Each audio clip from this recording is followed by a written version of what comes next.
you for coming to this webinar this morning and logging in to learn about PPP2. And so you're going to get to hear directly from Levi Kinnard from the Small Business Administration. So we're very thankful for his time this morning. But first, I want to say, again, a thank you to you. Those of you that have partnered with your chamber or your regional chamber, because there are several chambers that have promoted this webinar this morning, thank you for your partnership. Thank you for your investment. But also, what a privilege it has been to walk alongside of you, help you navigate through this time.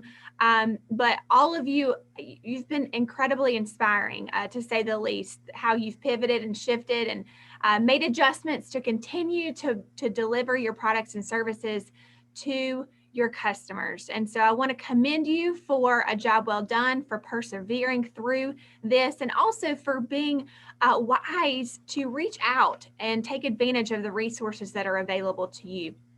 I want to thank some of our great partners, our resource partners that have partnered with us to make this webinar possible this morning. I want to thank a big thank you to the SBTDC. You're going to hear from Ron Elmore, the regional director, here shortly. But thank you to the SBTDC and their whole team for coming alongside and clinching arms with us and other chambers in our region. The Small Business Center at CVCC, Jeff Newville, is on the call this morning. Thank you, Jeff, and to your team for your partnership. The Catawba County Economic Development Corporation, thank you very much. And then again, I want to say to my colleagues and chamber partners from around our region, thank you for your partnership, for collaborating on things like this so that we can ensure that this information gets to the individuals that need it. So a couple housekeeping tips. This morning, you have the ability to ask questions. So you are going to hear an overview and presentation from Ron Elmore and their services, but also then from Levi. But you have, at any point, you've got the Q&A. So if you click down in the middle bar at the bottom of your screen here, you'll see a box that says Q&A. If you have a question at any point during this session, go ahead and type it into the Q&A box. At the end, we're going to reserve some time for those questions to be answered live by a panelist that's involved in today's program. So don't miss out on this opportunity. You all are busy. You're busy. You don't have time to read an 18-page FAQ sheet about this second draw for PPP. You don't have time to read about the various aspects in the large piece of legislation that was just passed recently. You don't have time. But now you're here and you have the ability to ask one-on-one your questions and have them answered right away, all the stuff you need to know. So take advantage of this opportunity. So again, use that Q&A to type in your questions. We don't have the ability to have audio live questions, but use that Q&A piece. And finally, this session will be recorded. So the recording has started, and we will make this recording available to you if you need to reference back, or if there was someone that wasn't able to attend live this morning, feel free to send the recording out to them to have their questions answered as well. All right. So again, I want to thank you for being here. Thank you for being our partner. At this time, I would like to turn it over to Ron Elmore, the Regional Director of the SBTDC. Thank you, Lindsay. Let me share screen. This will be very brief, but important. We are just very proud of this partnership that you've described. We look forward to just continuing it forever and ever. There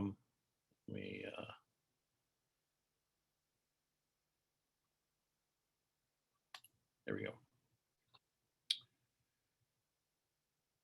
Great.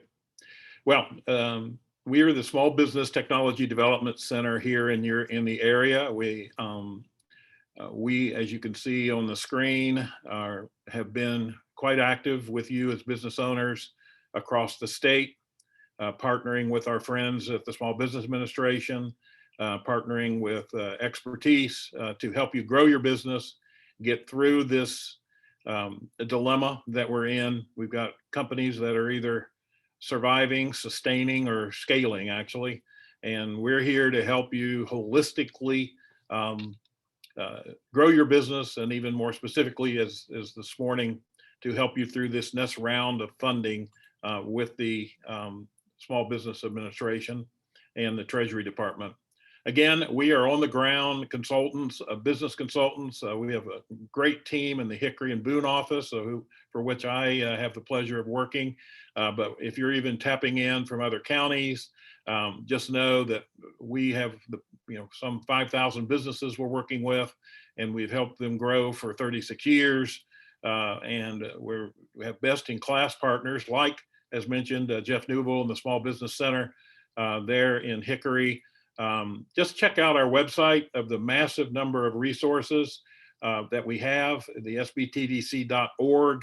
If you're from another county, just put a /offices and click the county, and you'll see what office you need to contact, etc. But we have the pleasure of working with 14 counties. One of our favorite counties certainly is the Catawba County, but the region, we're so excited about the impact that we've made in helping clients grow their businesses. Again, reminder that all the projects and interaction is confidential and at no cost. And the purpose in the role that we play in these federal government rollouts that Levi is going to share with us is that we help you get prepared. Key is preparation when you go to either apply, talk to the banks, et cetera. We're experts at that. We've helped raise over $21 million in the 14 county region just last year. We're off to a great start this year. So we're here to help you. You see our phone number there. Feel free to email me directly to our staff in the Hickory or Boone office. So with that, we're a great partner, and we're actually funded partially by the Small Business Administration. So with that, I'd like to introduce Levi Kinnard from the Small Business Administration out of Charlotte. He's one of our regional great support consultants, and we thank you, Levi, for your time today. Thanks for updating us. Thank you. Thank you, Ron. I appreciate that. And I want to also thank the Catawba Chamber for putting this together. I think they've done a wonderful job of getting the information that companies need real time to their constituents throughout this entire pandemic. And the way that I've watched SBTDC transform into an active, organization that assists companies in pivoting to meet the current business environment, which nobody could have foreseen. And so they built this plane in flight, and I think that they've done a wonderful job in doing so. But yes, I'm Levi Kinnard with the SBA. I'm going to share my screen real quick. And what the SBA is, it's a federal agency that was put together to help provide resources to aspiring business owners or current business owners in three main areas. One, helping them get the business advice that they needed to be successful.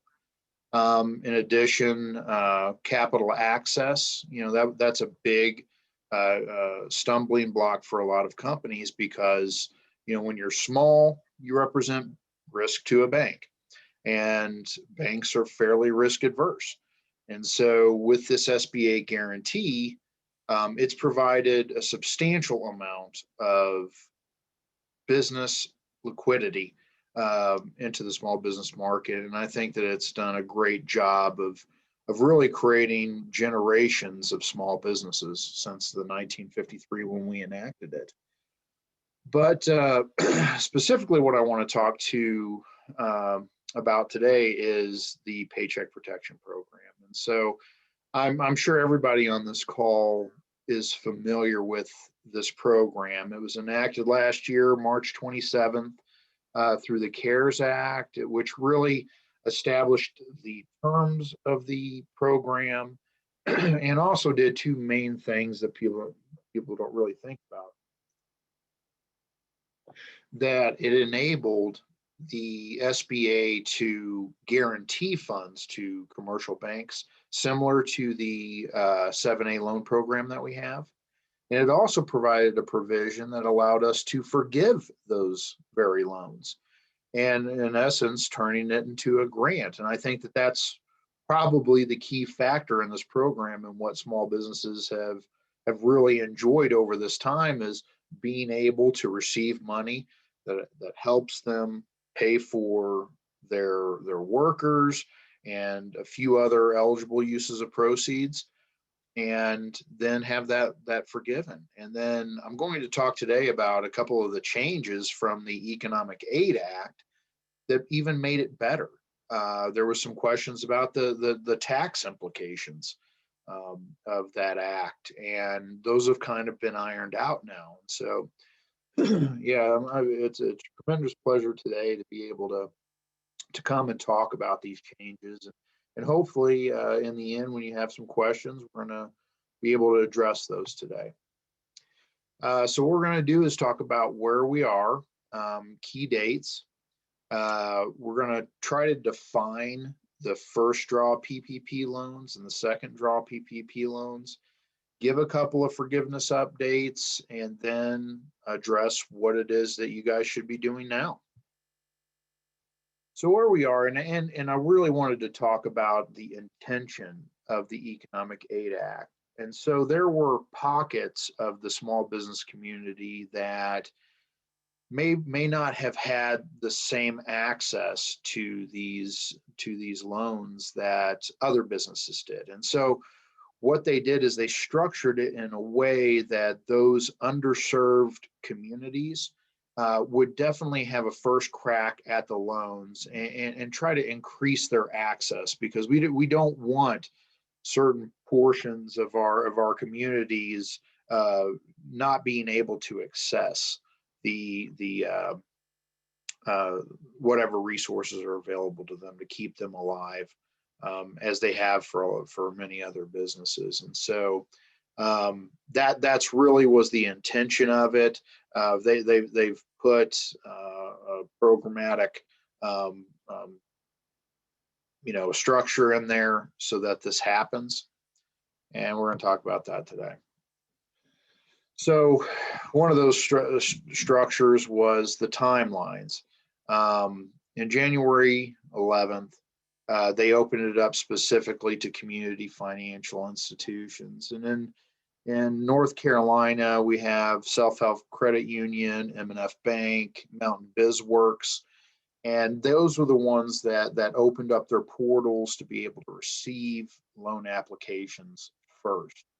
And what they were doing was evaluating, were these businesses, did they meet the criteria of these underserved communities, and really channeling as much of the funding as they could to those types of businesses. On January 13th, they opened up the second draw to the CFIs. And we're going to talk about the second draw and the first draw in there. And I wouldn't say it's confusing, but this first draw, to be able to be eligible, is that you did not receive a loan last year before that August 9th closure. And so if there was a business that did not receive funding, then this was their chance to come in and get funding before they opened up the second draw. The second, on January 13th, they opened it up for the second draw to companies that met that definition of underserved. January 15th, the first draw and second draw portals were open to banks with under $1 billion in asset management.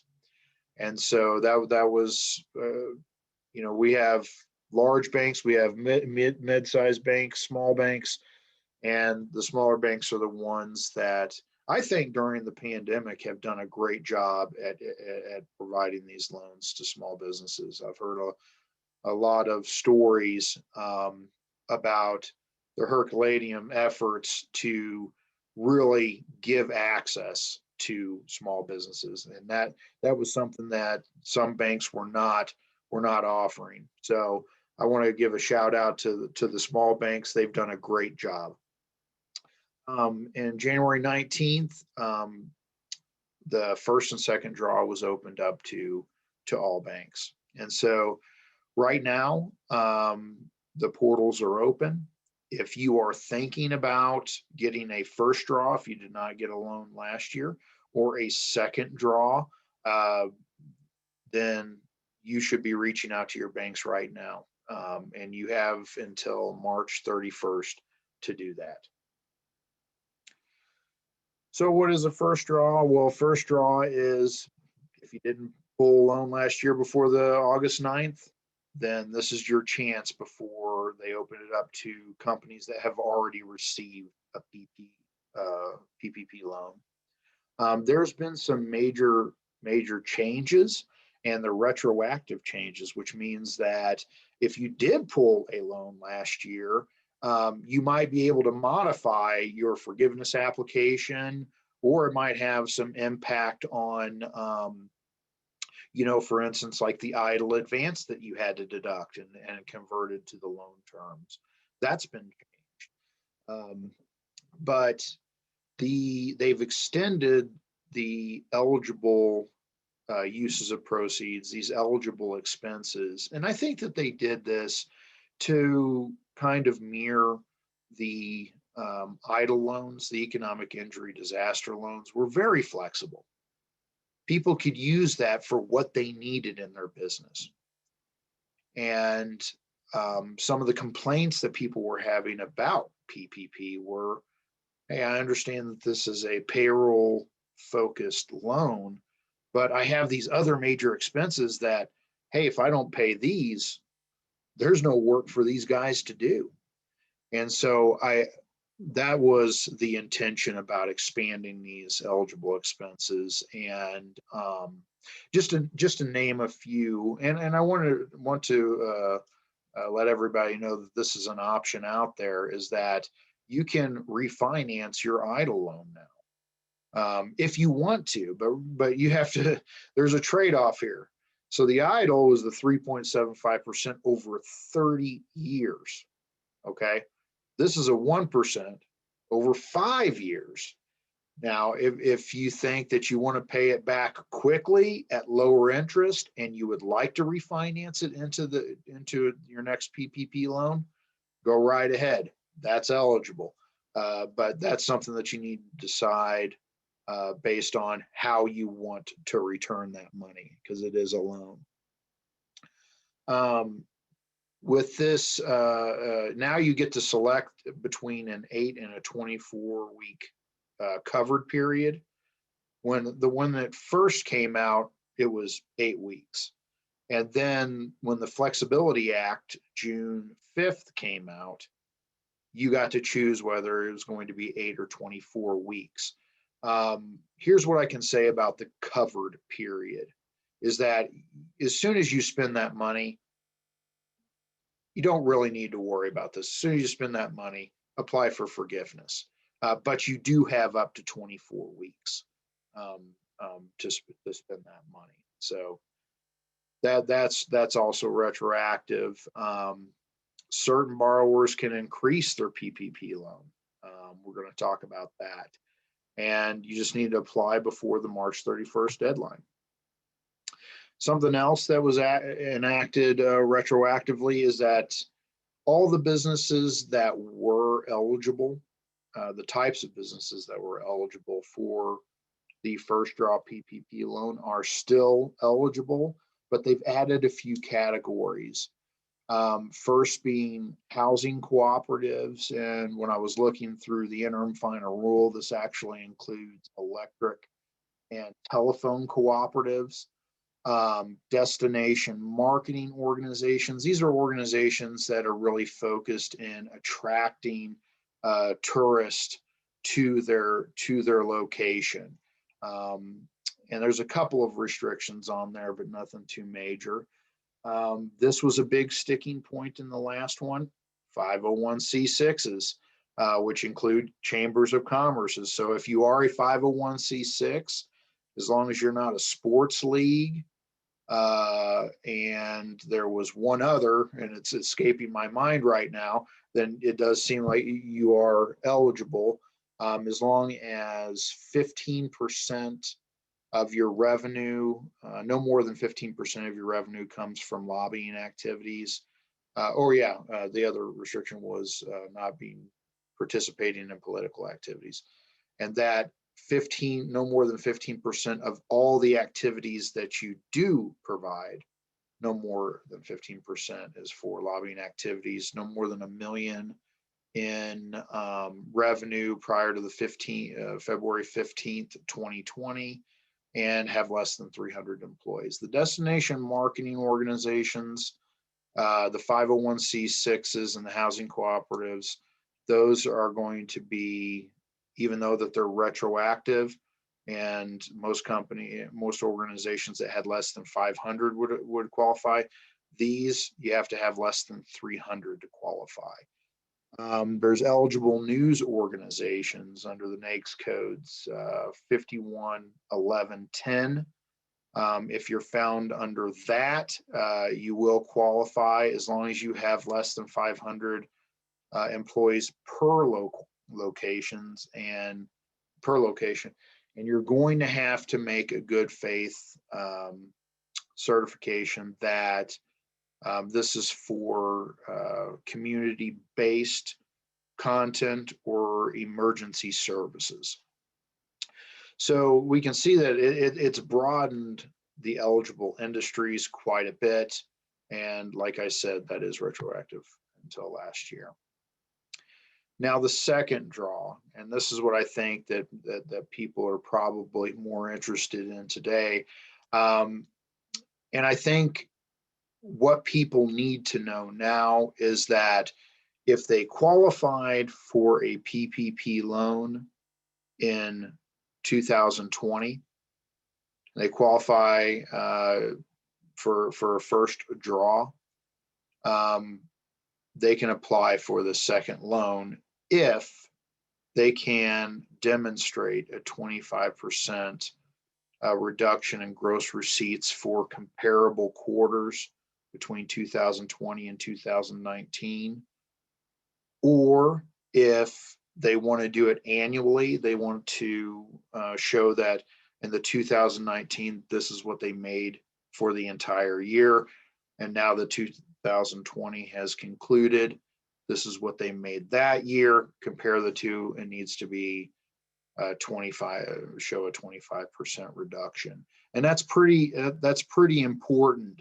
I'm getting lots of phone calls. I've had companies come up and say, "Hey, I'm at 23.4% for a reduction in my fourth quarter last year. What can I do?" I don't know. You have to meet that 25% reduction in gross receipts. It's without question, you have to do it. So the way they're doing the calculations on how much your second draw can be, it's exactly the same as it was during the first draw. For certain industries, that it's going to be 2.5 times your average monthly payroll, except if you were in a NAICS code beginning in 72, the accommodation and food services sector. If that's the case and you're part of that industry, it's 3.5 times your average monthly payroll costs now. And I do want to bring up something that I'm getting a lot of questions on is, hey, I'm actually in the accommodation and food services sector, but my CPA decided to place a NAICS code which doesn't begin with the 72 on there, and I didn't know what that code was, and I don't know how to change it, but I do want to be able to apply for and receive additional monies for my employees. That happens quite often. The North American Industry Classification System is just a numerical system in which the federal government tracks industries. And if your CPA did put a NAICS code on your tax return that really doesn't reflect the preponderance of your annual revenues, then this is something that you're going to need to communicate to your banker. You're going to need to reach out to the IRS and let them know, and try to follow the steps, prior to putting in your second draw PPP loan. So I just wanted to tack on that, because that actually happens more often than we'd like to admit. For the second draw application, it is now out. So it's a 2483 SD. But I want to reiterate that this program, these are lender loans. The SBA is just guaranteeing them. They have ultimate discretion on how they want the information that they're going to put into their E-Trans system. They can ask for any information that they like. For instance, and a good example of this is during the first round of funding in the PPP, some of the lenders were pulling credit. The SBA did not require credit to be pulled. And so they are trying to evaluate the bankability of those that they're giving loans. And so that's just something that we have to deal with. We thank the lending community, because in essence, it provided a fund distribution center that ranged across the United States, and that's how we were able to get as much money out to companies as we did. And so it's not going to be exactly that form, but it may be. But they can also ask additional information on the 2483. So we talked about the 25% reduction in receipts. That's probably the most important one here. But they've also reduced the size of the companies. I mean, remember that the Economic Aid Act, the intention of that act was to get monies to companies that most needed it or didn't get to take advantage of it in the first round. Before, let's say that someone on this call already has a PPP loan. Okay, what do you need to demonstrate to your banker? One, you need to make sure that they know that you've spent all of your first round PPP. That's a given. Now, if your loan was below $150,000, you're not having to submit paperwork up front to demonstrate that. You can make you can certify or make an assertion that you in fact did spend all your money, and you will have to provide that paperwork later. Providing it up front might be the way to go. But if you think that that is going to put you behind the curve, maybe there won't be funding available, go ahead and get your loan in and just start to aggregate that paperwork afterwards. If your loan is above $150,000, you will need to submit this paperwork ahead of time. What they've done this time is front-loaded some of the due diligence to the banks. So before the banks would just take your information, place it into the E-Trans system, which was the interface between SBA and the bank, and then on the back end, SBA would evaluate the loan, make sure that you were eligible, and if you were, and then you spent the money in the intended ways, they would submit a forgiveness payment to the bank. It's a little bit different now in that the banks need to do some due diligence up front that you in fact do qualify for these loans, and then they're going to send it to SBA. So if it's above 150,000, have to submit your paperwork. If you're not, don't worry about. What are some of the types of paperwork that you're going to need to submit? Well, you can submit audited financials, but who's going to do that if you're a small business? So you can submit your internally created financials. But when you do that, and it seems kind of like a silly step, but when you submit those sheets, sign each sheet. That's putting your personal certification that this in fact is accurate and correct. And that's going to be sufficient for the banks to have the confidence to put it into the system for you. Okay, that is the three, basically the three criteria they have to meet for a second draw. On this right now, and I wanted to try to calm maybe some anxieties that may be out there, because during the first round of the CARES Act, they spent that money in a few weeks, and then the second round, hey, there was still $100 billion left in the account August 9th. So what we're witnessing now is a more level distribution of these funds. Companies are coming to the table in a calmer way, in a more level way. I don't think you're going to have to worry about these funds being ultimately dispersed before you even get your application in.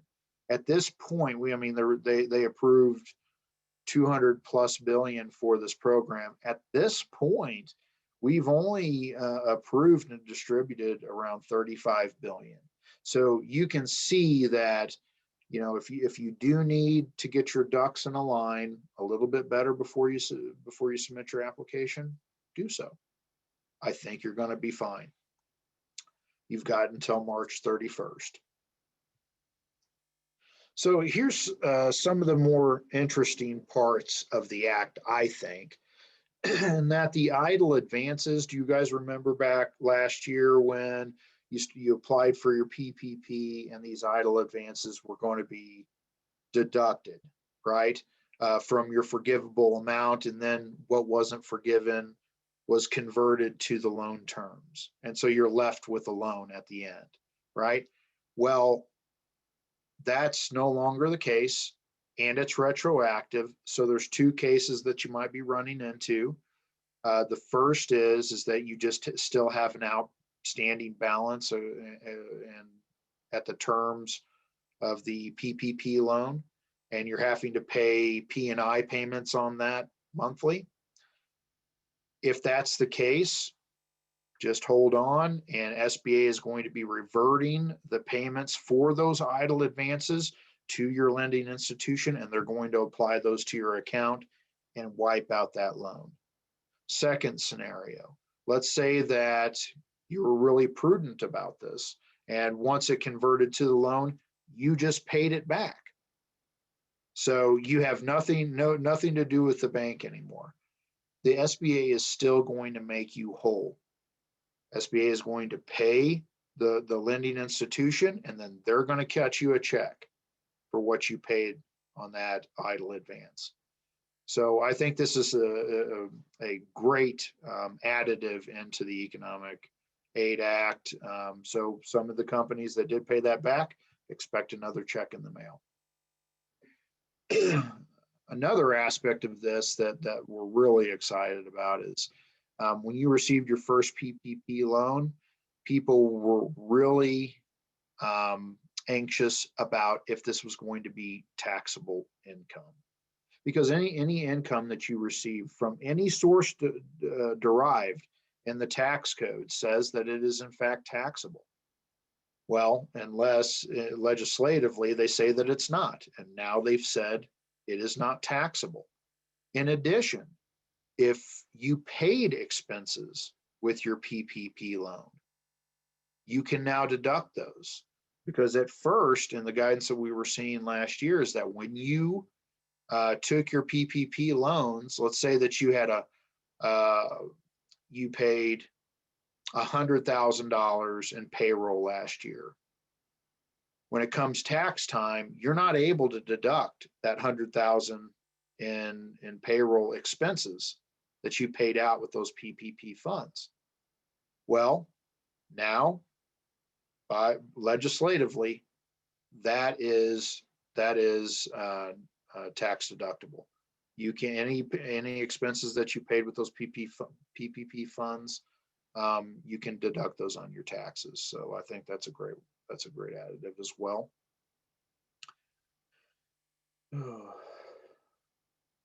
And the expanded forgivable expenses, we talked about this. And going a little bit deeper on that. If you have certain operational expenses, in fact, when we get to the Q&A portion, what I'm going to do is I'm going to put the IFR into the chat box, and I want everybody to go to pages 49 and 50 to get a full description of the additional forgivable expenses, because they're a little drawn out, and yeah, I could talk about them, but I might forget some. So it's just better if I give it to you from the horse's mouth. But know that you can deduct costs that you may have incurred from civil unrest. If somebody came and painted graffiti on the front of your building or smashed out a window and you had to repair it, that is something that you can also deduct. If you've had to comply with COVID restrictions, for instance, like you've had to modify your facility so that you could meet the COVID restrictions, those costs are now deductible. Any of the protective equipment that you provided for your employees or for your customers so that you could continue to operate during the pandemic, those are now eligible expenses. So I will send you that, but there's some other categories on some operational expenses that you can now deduct. It does say coming soon for the simplified forgiveness application, but it's already out. You can go to our website. There is a link to that application there. But like I said, it is up to the bank's decision on what information that they want to take in to give them the confidence to send it to the SBA to get it forgiven. So, but you can find that now. And those applications are for loans that of less than 150,000. It's a very simplified form.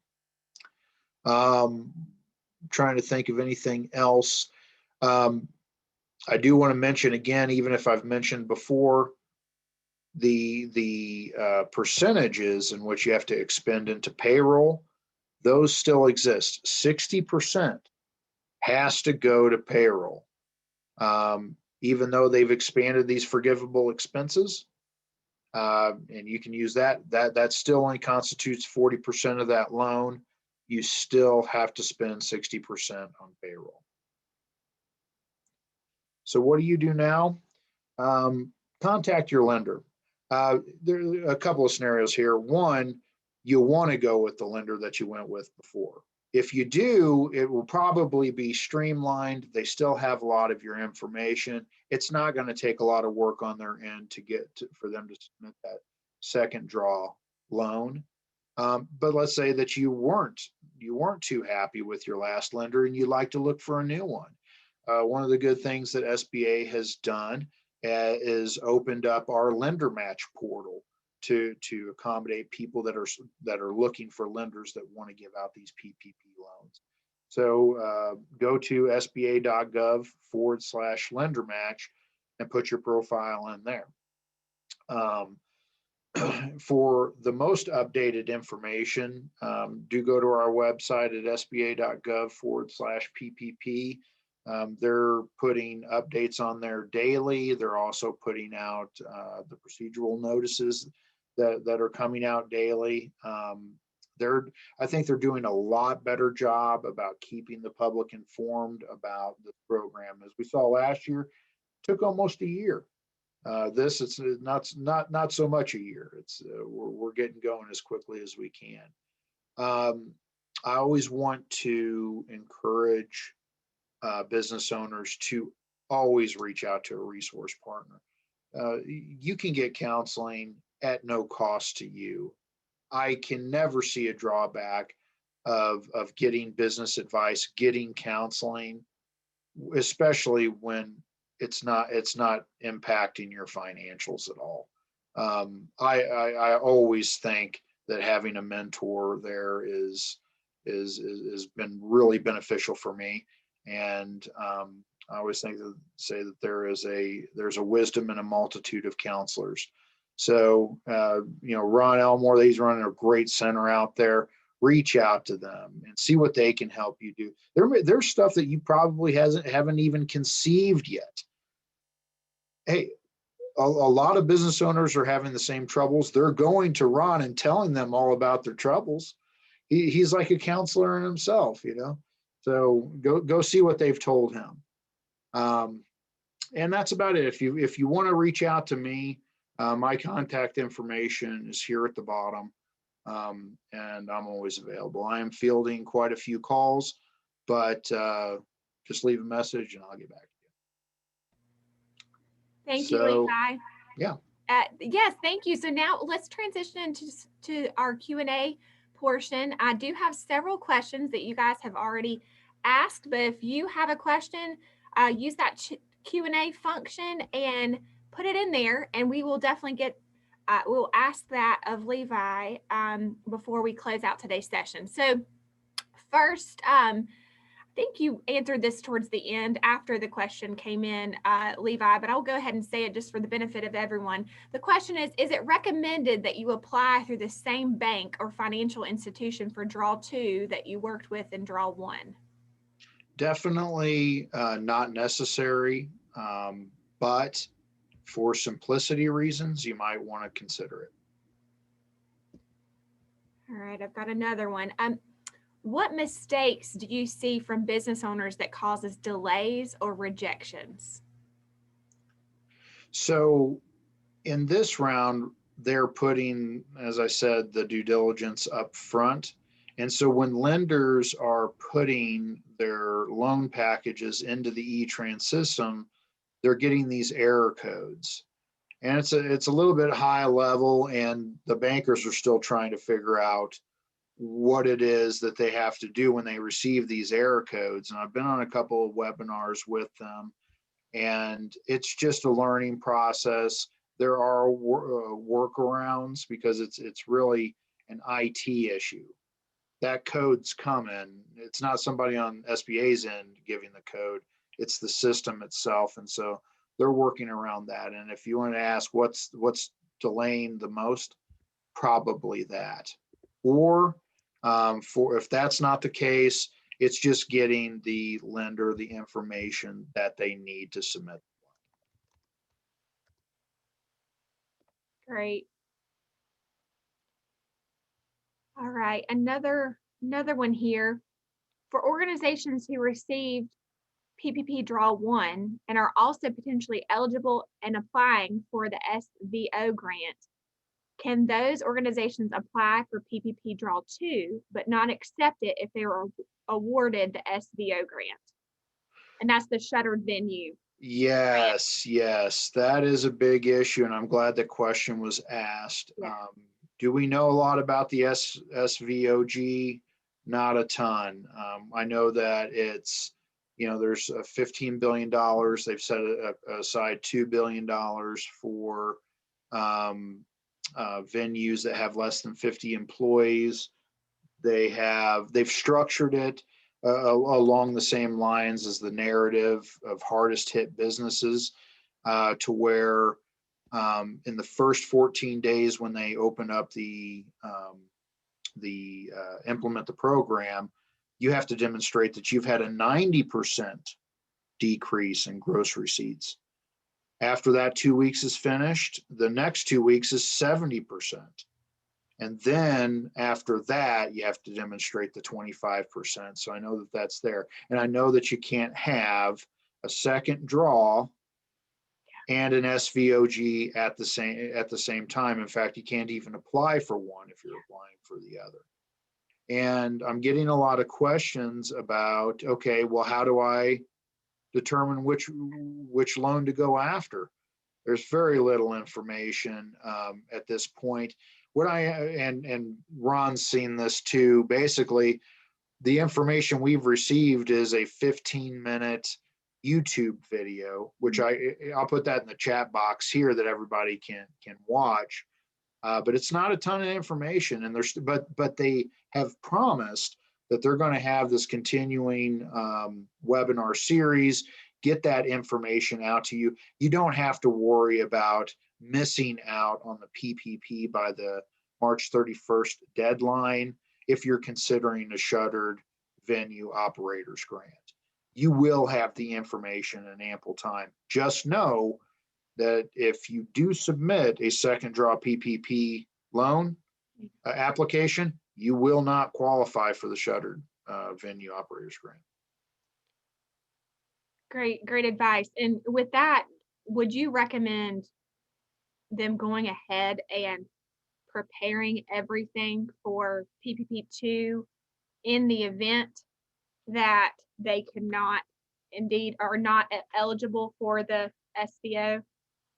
I would prepare it because if the information does come down fairly late, you want to get that in there as quickly as possible. They're still both great programs, but you don't want to miss out on one and the other. I know a little bit about the PPP second draw. I'm still trying to learn about the shuttered venues operators grant. I go with the devil I know than the one that I don't, but I'm not telling people to do that because the SVOG could potentially provide a lot more funding to a business. So,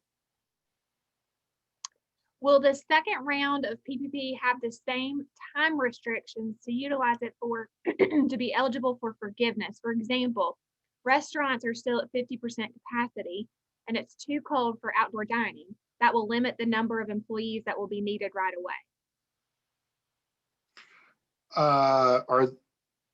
Can you state that question one more time? I missed that. So she is represents a restaurant. Okay. So will the second round of PPP have the same time restrictions to utilize it to be eligible for forgiveness? It's just going to be the covered period. She'll have up to 24 weeks to expend those funds. And I'm glad she asked that question because it kind of brings it up into something else that, let's say that you received a PPP last year, or you're going to get a second draw PPP this year.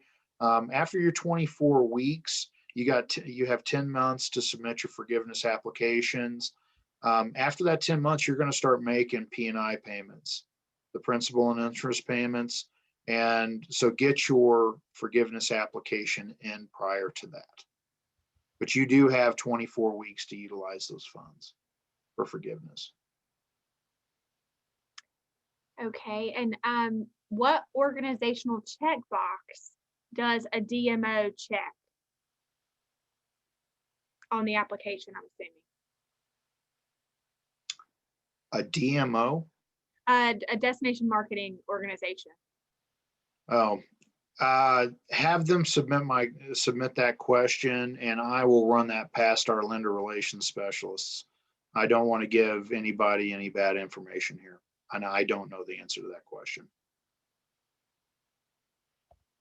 And this is another question around the shuttered venue grant. So you may or may not have the answer to this. And I do see the YouTube video, which everyone, I will make sure that you receive that in your follow-up. In addition to the replay, you'll receive the YouTube video that Levi referred to regarding the shuttered venue grants.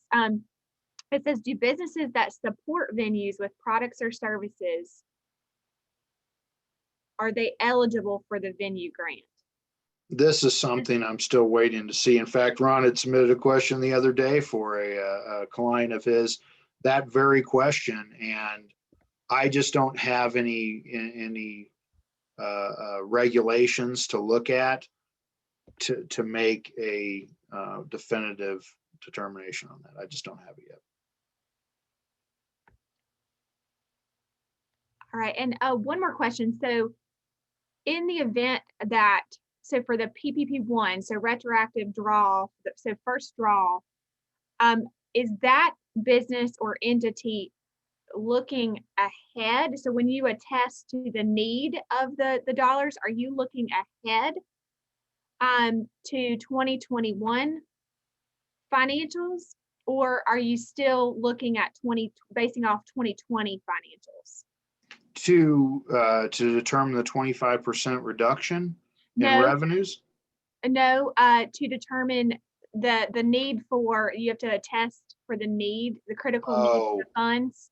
Does that statement apply to the 2020 Yeah, time, or is it I know 2021? that there is a factor of needing to show that you have in fact been impacted, and before you didn't have to substantiate that. And that may be something that the bank is going to ask, but I'm not seeing anything in the interim final rule about having to make a full attestation that you do need those funds. You know what? I add that one to the question that we're going to submit to the lender relations specialist, and we'll get that back. Okay. I have another question here. What about LLCs? What about LLCs that don't have employees? Can they apply for or receive PPP funding and be eligible for forgiveness? Yes, they can. And it's a particular line item on their LLC tax return. That's something that they can reach out to us, and I can research that and find out what those line items are. All right. You're welcome. Beth said, thank you. So that concludes all of the questions that I have in the queue. I'll give kind of a last call if anyone has any final questions. If you think of one later today, you can submit that to me, and I'll make sure. Oh, here's another question that came in. Is the 25% based off of 2020 gross receipts? 2020 gross receipts and comparable to 2019 gross receipts, or that's quarter to quarter, or they could do it in an annual basis. So they could just look at the 2019 to 2020 as a whole. And then there's, okay, what about seasonal employees or seasonal companies? And I saw something in the final rule that just says that you have to do that you have to compare it to a 12-week period. You had to operate for or less than 7 months, and it's operation for less or during a 12-week period that they're going to base that basis period on. And Levi, a question that I've received, the definition of a quarter, according to the SBA, is it? It's going to be, yeah. Okay. It's going to be a yearly quarter. It's not their fiscal quarters, because some people just conclude their fiscal years. It's not a fiscal year, it's an annual year. So you can't compare any 3 months to other 3 months in year prior. No, it's quarters. It's a quarter. Okay. Another one came in. Is forgiveness for PPP Draw 2 being determined the same as PPP Draw 1, or will there be further criteria? One more time, I must have missed that. Is the forgiveness for PPP 2 or Draw 2 being determined the same as PPP Draw 1, or will there be further criteria or clarification? I think that they're asking is if the loan is going to be forgivable the same under the same criteria as the original PPP, and the answer is yes, except that for the other 40% above your 60% payroll expenses, you have a lot more flexibility now on what you spend those monies on. Great. Any final questions from the audience?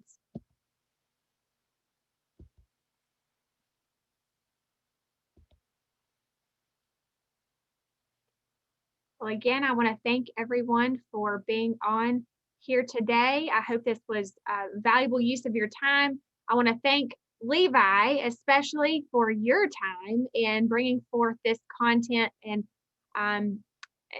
you put it in such simple terms, and I appreciate that very much. I want to thank again Ron Elmore and his team for partnering with us. And like Levi said, I want to echo what he said. He said, utilize your resource partners that are available to you.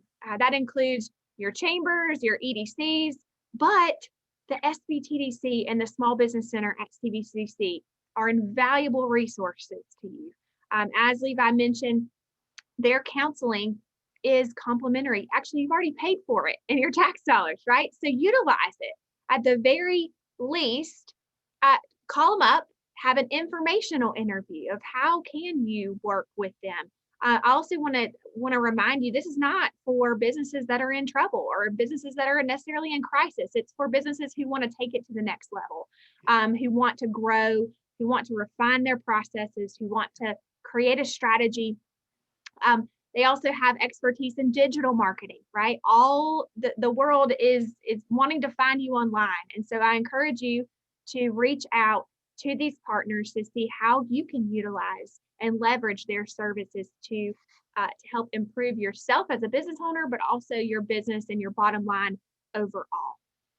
So again, thank you to SBTDC, thank you to the Small Business Center at CVCC, thank you to the Catawba County Economic Development Corporation, and thank you to all of my chamber colleagues across our great region. And again, thank you to the SBA and Levi for your time.